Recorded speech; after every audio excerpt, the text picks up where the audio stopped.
en cardiologie pédiatrique. OK?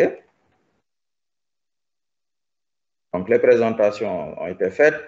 Si vous avez des questions supplémentaires à l'issue de ce cours, je vous ai mis mon adresse de courriel. Dans ce cours, nous allons le traiter en adoptant le plan suivant. D'abord, après une introduction, nous allons voir quelles sont les précautions à prendre lors d'une procédure de cathétérisme cardiaque. Avant la procédure. Ensuite, une fois qu'on a démarré l'acte de cathétérisme cardiaque, quelles sont les conditions techniques de réalisation? Où est-ce qu'on réalise ce cathétérisme cardiaque? Comment est-ce qu'on le réalise? Comment on entre au niveau des vaisseaux et pour aller aborder les cavités cardiaques? Qu'est-ce qu'on va rechercher et quels sont les résultats normaux que l'on va obtenir? Quand est-ce qu'il faut faire ce cathétérisme cardiaque? Il y a deux situations principalement. Le cathétérisme diagnostique et le cathétérisme interventionnel. Okay? S'il y a un problème, vous m'arrêtez, ou si vous ne m'entendez plus, Yacine, tu m'envoies un message ou tu m'appelles. C'est bon? D'accord. Voilà, parfait. Donc, comme l'a dit votre collègue, donc, le cathétérisme cardiaque, c'est l'introduction de cathéters par voie veineuse ou artérielle dans les gros vaisseaux et les cavités cardiaques.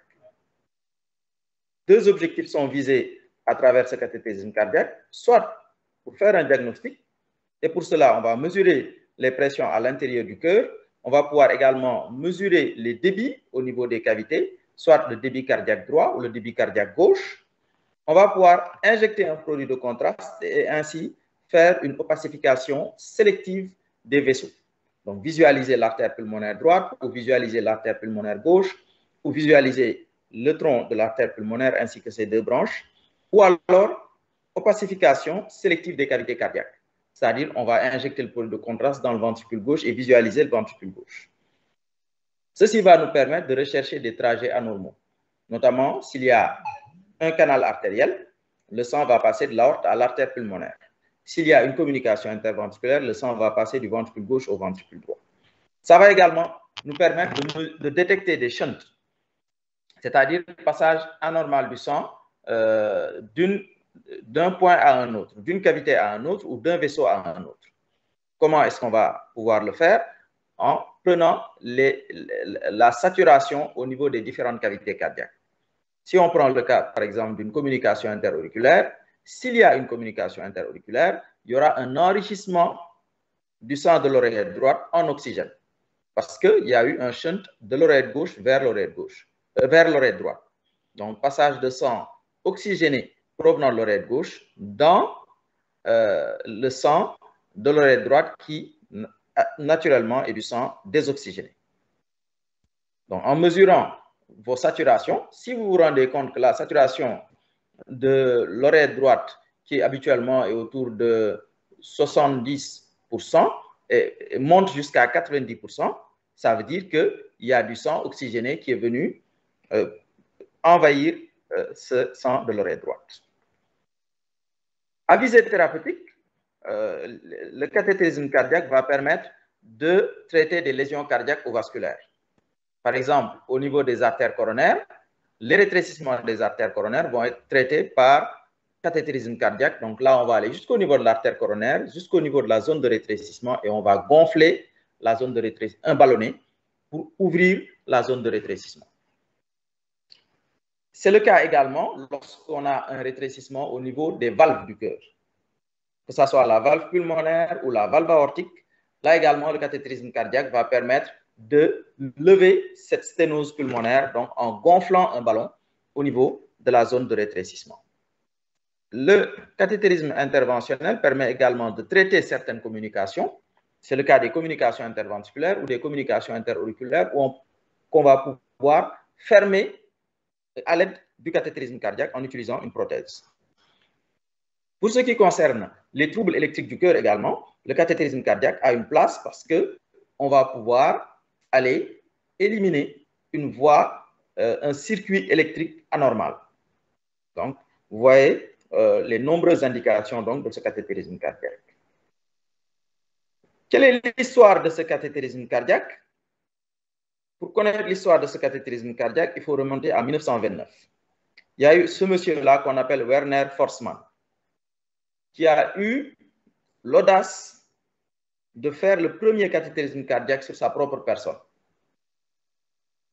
Donc, vous voyez, nous les médecins, ce qu'on fait aux patients, il faudrait d'abord qu'on le fasse à nous-mêmes pour voir un peu comment c'est douloureux. OK? On fait des ponctions lombaires aux enfants, mais est-ce que vous avez déjà... Vous faites pas des ponctions lombaires sur vous, hein, n'est-ce pas? Non, non, professeur, non. Voilà, donc lui, il a eu vraiment l'audace de faire le premier cathétérisme cardiaque sur sa propre personne. En faisant quoi? Donc, il a ponctionné sa veine cubitale et ensuite, il a monté un cathéter qu'il a remonté jusqu'à se dire que c'était assez loin. Et ensuite, il a couru jusqu'au niveau de la radiographie pour se faire une radiographie. Et donc, il a pu voir que ce cathétérisme qu'il avait introduit au niveau de sa veine antécubitale, l'extrémité de ce cathéter-là s'était retrouvée dans le ventricule droit. Ça lui a valu la colère de ses collègues. On l'a considéré comme un fou. OK? On lui a même retiré sa licence de médecin. C'était un médecin allemand. On lui a retiré sa licence de médecin. Mais comme tout grand inventeur, vous savez, Galilée, au début, on le traitait de fou. OK? Tous les grands inventeurs, au début, on les traite de fous, alors que c'est au contraire parce qu'ils sont en avance par rapport à leur temps. Donc, ce monsieur Forssmann, des années plus tard, on l'a réhabilité en lui remettant le prix Nobel de médecine en 1956. Donc, vous le voyez ici.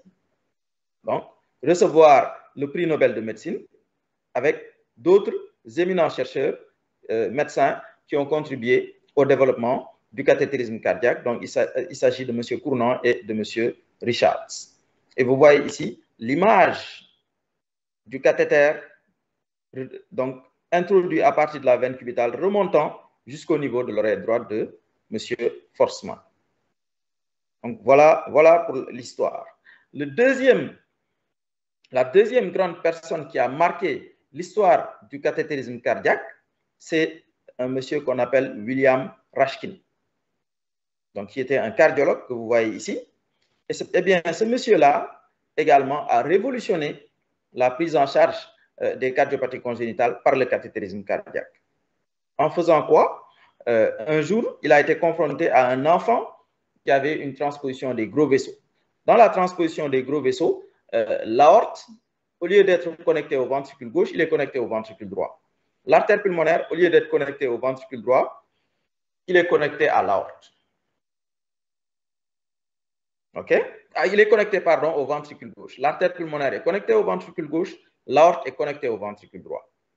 Donc, ce qui fait que les organes sont perfusés en permanence par du sang non oxygéné. Parce que les organes sont perfusés par les artères. Or, ici, le ventricule droit est connecté à l'aorte. Donc, en permanence, les organes sont perfusés par du sang contenant 0% d'oxygène. Et en permanence, dans les poumons, c'est du sang contenant 100% d'oxygène qui revient. OK? Donc, ce qui est une véritable perte. D'accord? Parce que le sang du ventricule gauche va dans l'artère pulmonaire. À partir de l'artère pulmonaire, il va aller dans les poumons où il va être oxygéné. Une fois qu'il est oxygéné, il retourne au cœur par les veines pulmonaires. Donc, il retourne dans l'oreille gauche, il revient dans le ventricule gauche et il retourne encore dans les poumons. Donc, c'est du sang déjà oxygéné à 100% en oxygène qui retourne dans les poumons pour l'hématose. Selon vous, comment ces enfants-là arrivent à naître? Est-ce que c'est possible?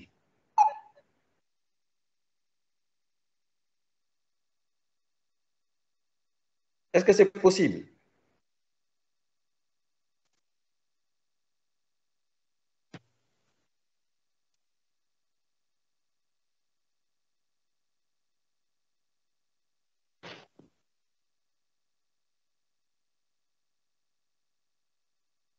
Allô? Allô, oui, professeur. Est-ce que est-ce qu'un enfant qui a cela peut naître?